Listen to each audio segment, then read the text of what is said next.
Hi, I'm Michael Holden. I'm an educator for Racine Unified School District. I teach at J.I. Case High School. I also coach basketball here in Kenosha. I coach at Mary D. Bradford. I'm a varsity assistant boys basketball coach. This is my 7th year doing this, and my 2nd year teaching. I began teaching in the pandemic, so having to try to build relationships with kids via screen and then try to be understanding of different scenarios that kids face strictly related to COVID. COVID has challenged us to kind of reimagine what our education system looks like. Last year was our first COVID season, right? I was laughing at it, was talking to some friends about how, looking at the NBA and how they did the bubble, and kids were asking how we're gonna do it. Obviously, we can't do the bubble scenarios.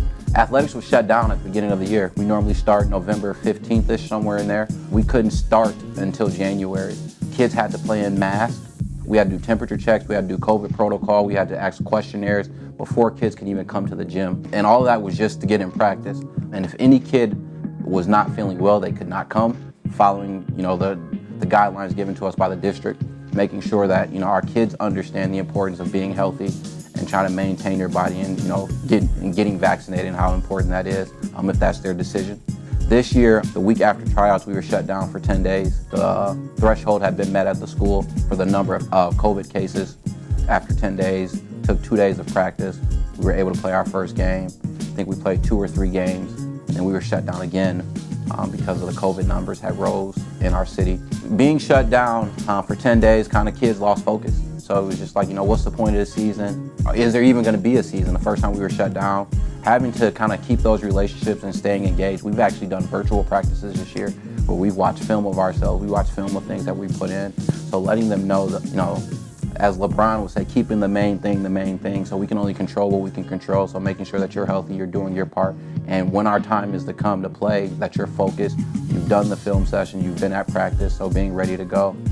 As we can imagine, if any of us know high schoolers, they love to shake hands and high five and all that.